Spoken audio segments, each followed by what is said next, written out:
नमस्कार, मैं भोला यादव। आज आपको sp2 संकरण के बारे में हम बताने जा रहे हैं। sp2 संकरण जानते हैं बच्चे कि जब एक s ऑर्बिटल और दो p ऑर्बिटल जब आपस में संयोग करते हैं तो उसे हम sp2 संकरण कहते हैं। और यह जो है हमें बनता है बोरान Cl3 पर या C2H2 पर, ये ऑर्गेनिक में। अब इसमें देखेंगे बोरान का जो 5 होता है 1s2 2s2 2p1 5 हो गया, ठीक है। और क्लोरीन का हम जानते हैं 17 होता है 1s2 2s2 2p6 3s2 3p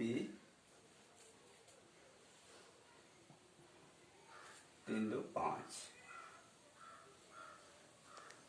2 2 4 6 10 12 3 15 sorry हाँ 15 ये हो गया, ठीक है ना। अब इसमें होता क्या है कि B जो होता है B के साथ 3 Cl जुड़ा हुआ है, ठीक ना। तो अब देखेंगे हम B ये हो गया और B का P में 3 ऑर्बिट होते हैं, ठीक ना। अब इस ऑर्बिट को बता रहे हैं हम। देखिए जैसे यह 2s का 2 और 2p का 1। देखिए ग्राउंड स्टेट में इसके 2 और इसके जो है 1 इलेक्ट्रॉन ये होता है, जिसे हम कहते हैं सामान्य अवस्था, यानी इंग्लिश में कहते हैं ग्राउंड स्टेट, ठीक है।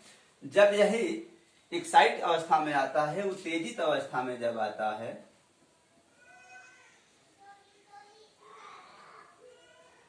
उत्तेजित अवस्था में जब आता है तो यस का 1 इलेक्ट्रॉन P के,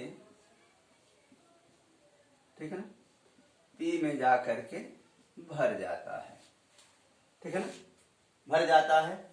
ये जो है हमारा बोरान का है। वैसे बोरान का जब यह भर जाता है तो 3 क्लोरीन जो होते हैं वह एक एक के साथ जुड़ जाते हैं। तो देखिए बोरान का 2p यानी px और py ऑर्बिट और यह s के, इसके साथ जब जुड़ता है तो जुड़ करके ये बनता है। जैसे आप देखिए बोरान का p ऑर्बिटल और एक s ऑर्बिटल, ये x ऑर्बिटल हो गया, ये p ऑर्बिटल हो गया और यह p ऑर्बिटल हो गया, ठीक है ना। अब क्लोरीन जो है इससे p ऑर्बिटल से जुड़ता है। अब इसको मिटा रहे हैं। क्लोरीन जो है यहाँ p ऑर्बिटल से जुड़ गया और फिर यह क्लोरीन जो है इसे ऐसे जुड़ गया। देखिए यही जो होता है इसी को हम कहते हैं sp2 संकरण, ठीक है ना। इसको हम कहेंगे sp2 संकरण, यानी इसमें जो सेंट्रल केंद्रीय जो परमाणु है B के 2 p ऑर्बिटल और एक s के, ठीक ना। यह जो है p ऑर्बिटल के 2 और एक s के जो है ये इस संयोग में भाग लेते हैं, इसलिए हम इसे कहते हैं sp2 संकरण। इसकी जो लीनियर संरचना होती है बच्चे, यह त्रिभुजाकार होती है। वह लीनियर होती थी पहले में sp में, यहाँ जो हो गया ये और ये क्लोरीन, ये क्लोरीन और ये क्लोरीन। अगर हम इसकी ये बनाएं तो यह त्रिभुजाकार संरचना बनती है, ठीक है ना। त्रिभुजाकार संरचना बनती है, ऐसे न बन करके ये ऐसे बनता है। फिर से देखेंगे हम लोग यहाँ पे B, एक यहाँ Cl, एक यहाँ Cl और एक यहाँ Cl बना, ठीक है। ये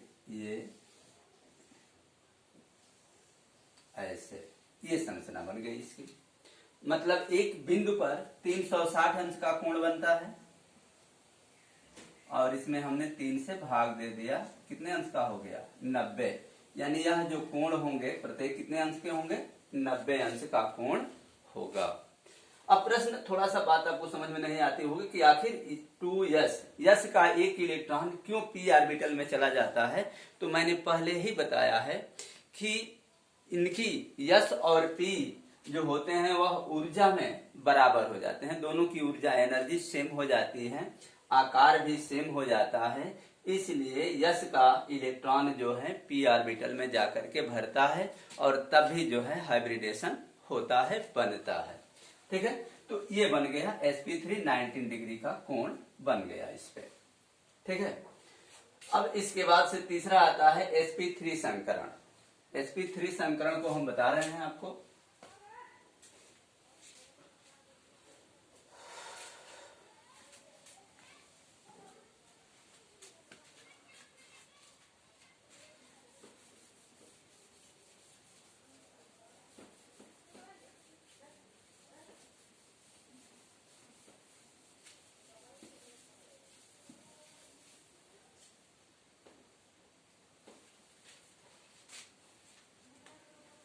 sp3 संकरण बच्चे, sp3 यह भी सेम चीजें हैं। इसमें एक यस कक्षक ऑर्बिटल और 3 p के ऑर्बिटल आपस में संयोग करके यौगिक बनाते हैं, उन्हें हम sp3 संकरण कहते हैं। जैसे में होता है आपका CH4 मेथेन H2O और NH3 अमोनिया, ये 3 में बनता है। लेकिन तीनों में जो ज्यामितीय स्ट्रक्चर होती हैं उनका एंगल डिफरेंस होता है, अलग अलग होता है। उस पॉइंट को क्यों होता है बताएंगे, पहले इसको समझ लेंगे हम लोग। और इसमें एक और चीज आ सकती है बच्चे, CCl4 कार्बन टेट्रा क्लोराइड में भी आ सकता है। ठीक है ना, तो देखिए इसमें हम मेथेन का बनाएंगे। कार्बन के वही इलेक्ट्रॉनिक विन्यास 6 होता है, 1s2 2s2 2p2, कार्बन के 6 हो गए इलेक्ट्रॉनिक विन्यास। हाइड्रोजन का जैसे कि हम जानते हैं एक होता है 1s1। ठीक है, अब देखिए हमें कार्बन पे केंद्रीय परमाणु के ही s और p पर हमें ध्यान देना है। कार्बन केंद्र में होता है। अब इसके जो है इस संकरण जो होता है वह 2s और 2p के कक्षकों में होता है। अब देखिए आप सामान्य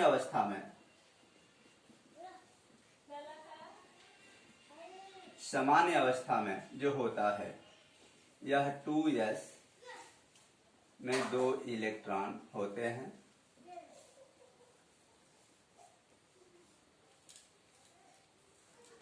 ये देखिए p में एक एक इलेक्ट्रॉन, चूंकि 2 ही हैं तो एक एक फिलअप हो गए। जब यही उत्तेजित अवस्था में आते हैं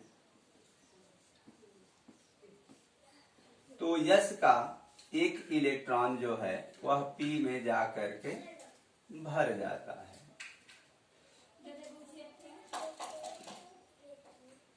इसका एक इलेक्ट्रॉन ऐसे आया और इसमें फिलअप हो गया। ठीक है ना, तो जब फिलअप हो जाता है तो यह जो है संयोग जब करते हैं हाइड्रोजन के साथ, तो हाइड्रोजन कितना होता है, इसमें 4 है बच्चे, तो एक हाइड्रोजन का 1s, तो इसके साथ जो है एक एक हाइड्रोजन संयोग करता जाता है। अब देखिए हाइड्रोजन के साथ जो संयोग कर रहा है एक s ऑर्बिटल कक्षक और 3 p के कक्षक जो है यह संयोग कर रहा है, इसलिए हम इसे क्या कहेंगे, sp3 संकरण। ठीक ना, देखिए एक s और 3 p के हुए, इसलिए इसे हम क्या कहेंगे, sp3 संकरण। इनकी ज्यामिति जो संरचना होगी, कार्बन सेंटर में होगा। ठीक है, फिर हाइड्रोजन हाइड्रोजन हाइड्रोजन हाइड्रोजन,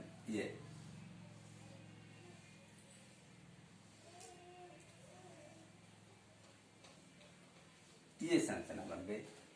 इनके बीच जो होता है 109.5 का एंगल बनता है, कोण बनता है ना।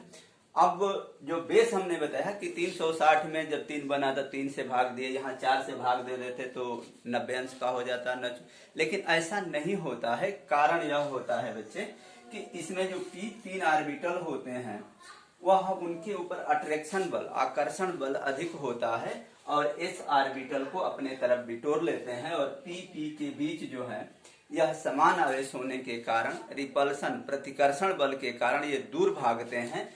इसलिए यह जो है इसका एंगल जो है 109.5 28 मिनट का ये एंगल बनता है। इसको पढ़ा जाता है इस तरह से।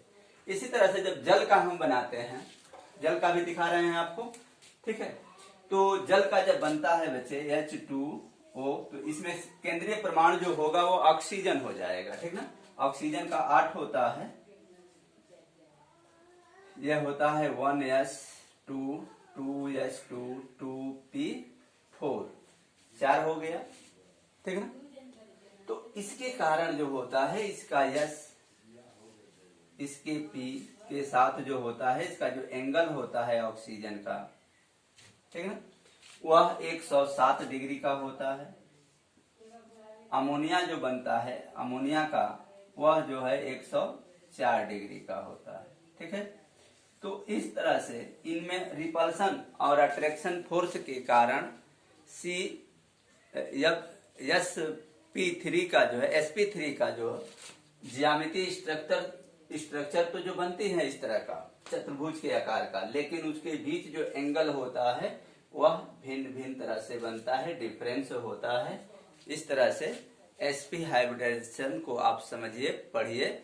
ना समझ में आए तो आप कमेंट बॉक्स में डालिए, हम उसको एक्सप्लेनेशन करके आपको बताएंगे।